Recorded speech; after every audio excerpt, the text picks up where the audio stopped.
Hey guys, Loco88 here, and today I'm making a quick video just to have a quick discussion about a new mod for DayZ, which is in development by ourselves here at OSC Gaming, called DayR. First, before I go into that, I just want to apologise about my mic quality. I have broken my headset, which I did say in my last video I did. I will be getting a replacement in the next week. This is just a temporary one. So if the audio is not as good as usual, or it may start crackling in between, things like that, that's why it's just the mic. So I do apologise about that. Now back on topic, we are here today, like I say, to discuss DayR. Now, DayR, like I say, is going to be a new mod which is in development by us OSC Gaming, which is going to bring a lot of the original factors and the survival aspects of DayZ back to the game. Now, what we are wanting to basically do is make things as realistic as possible, and that's what DayR is all about. Day realism. It's going to incorporate the things we love about DayZ in terms of the original survival aspects and obviously the zombies and realism, so factors like the rarity of items and just the general environment and the immersion of the mods which we're going to put in. Now, one factor and one problem which we do notice with DayZ mods, and especially with my team, we do like to play things which are team-based, difficult, and things what are as realistic as possible. Now, there's not any mods out there at the moment. There's some that do come close, but they do have factors what let them down. And there's one we do play at the moment, which I'm not going to name, and basically it is unlike veteran difficulty, but food and drink is abundant. It's everywhere. Now, we feel in Zombie Apocalypse that wouldn't be the case. What we're going to do with DayR is basically items will be rarer, food and drink is going to be hard to come by. It's going to make people have to live off the land, hunting animals and cooking the meat, using water bottles and going to wells, lakes, having to boil the water to make sure it's clean. It's all features what have already been in DayZ before, but we want to bring them all together to make sure that it is using the survival aspects which you would expect from the game. There's also going to be, it's not going to be a load of barracks everywhere and weaponry and easy ammunition. It's going to be hard to come by. We're basically going to make it so that you have to work for the stuff you've got, and you're going to have to think twice about using your weaponry and that, because weaponry is going to be hard to come by. It's going to be in location where you'd expect it. We're looking to put like military bases, maybe American ones, so you would find your American loot there, and your normal barracks like here at this airfield. There would be Russian weaponry. It's not going to be overcommon, it's going to be hard to come by with the ammunition, so it is going to make it challenging. Now, there's a few mods which we are going to put into DayR, which are going to make it really stand out on what it is. Now, first of all, one of those mods is JSRS. Now, a lot of servers do have JSRS, and basically those who don't know what it is a sound mod.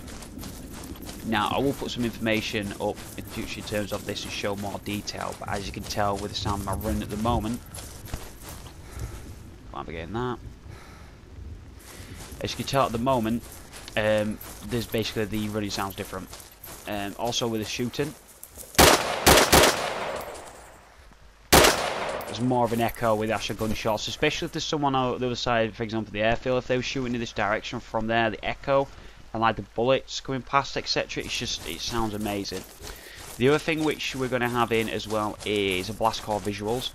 Now, in terms of any grenades, any explosives or any smoke, it just makes them look so much better. It makes them look like they were shrapnel, and with smoke looks more clumped up. Oh, zombies here. And it just has a more better visuals for you. Now, if you can look at the wall, it's not really doing it there. I put on burst on ground. You see the actual dust coming up. Now that's part of the blast core as well. So you can imagine if you're getting shot from a helicopter and there's traces coming past, it's gonna look good, and it's gonna add to that immersion. The other thing which we are adding into this is Ace. Now, those of you that come to DayZ, well, come to Arma 2 just for DayZ and not for actual Arma 2, may not know about Ace. Some of you will, some of you won't. Now, basically, Ace will bring in a lot of features, a lot of weaponry, a lot of tools, a lot of things for us to try and make this as realistic as possible, and also team orientated. So there's a lot of benefits there for team play, but also for solo play as well. Now, within Ace, look, this is quickly just the adventure system. There is a weight system in there, There's also you can lock it. So basically, people can come up and actually access your backpack, or you can actually lock it so they can't actually access it when they come up to you. I believe that's how it works. If I'm wrong, then I apologise. I'm not sure. I haven't used it for a long time.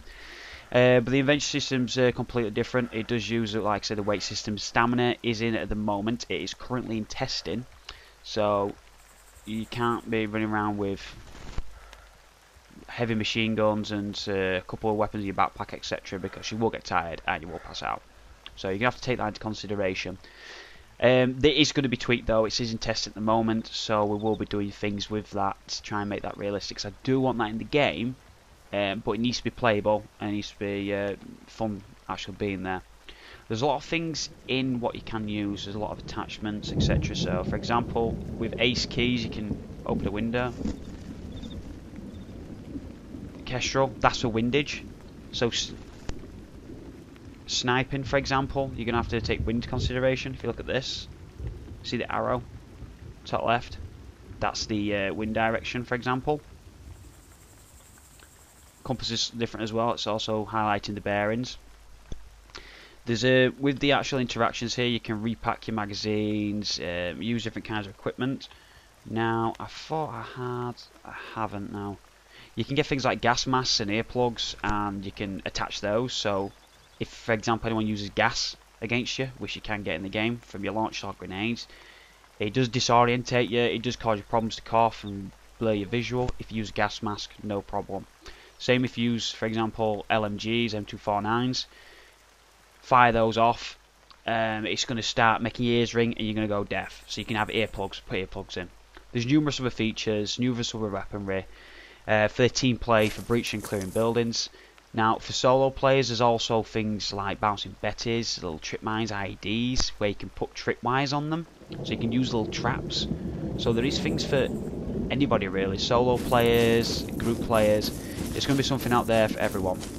So, like I say, it's something we're currently working on. This airfield does look standard at the moment in time. We haven't done any custom work on this at this moment. It will be customised. There's going to be more custom areas on here. There's going to be new custom vehicles, weaponry, skins. There's going to be benefits for teams that play within our community. There's going to be numerous things which we're going to do. Now, at the moment in time, it is a closed alpha for OSC members only. What we'll do as we're developing it and testing, it will eventually go to a closed beta and then an open one where anybody really can take part, let us know any feedback, any problems, anything they'd like to see or they don't like about it. They can let us know and we can look at that. Now, once we have completed this stage and everything's working, the custom weapons, loot, vehicles, areas, locate, all that's in and working fine, well, that'll be the first stage complete and that'll be a playable mod. At that stage then we're going to look to develop our own scripts to further enhance this mod and further enhance realism, and it's going to make scripts ourselves and to put into this game. So that's all exciting for us. We've got plenty of ideas to make this good, and we're really looking forward to it. Now, I will do videos in the future showcasing the features of Ace. I'll show you the weaponry and some of the things I've talked about, like the gas and the gas masks and things like that. I'll also do videos in terms of actual updates, letting you know where we're progressing, show you some new things we've put in, i.e. any vehicles we put in, aircraft, bases, all those kind of things. Keep up to date. If you do want to keep up to date with this, I'll put a link to our website in the description, oscgaming.com, and you can look on there. If you register our forums, you'll be able to look onto the DayR section on the forums, which will keep also up to date on there as well as these videos. So that's it for now. I can't really give much more information out at the moment. Like I said, there's a lot of plans what's coming in. By the time it's open to the public, there's going to be a hell of a lot of things in this. Once it's past that stage, we're going to develop further mods to make this just excellent in my opinion. But we'll just have to see if it works. So like I said, we're looking forward to it, and we hope you are too. So thank you very much for your time, and I'll see you on the next one.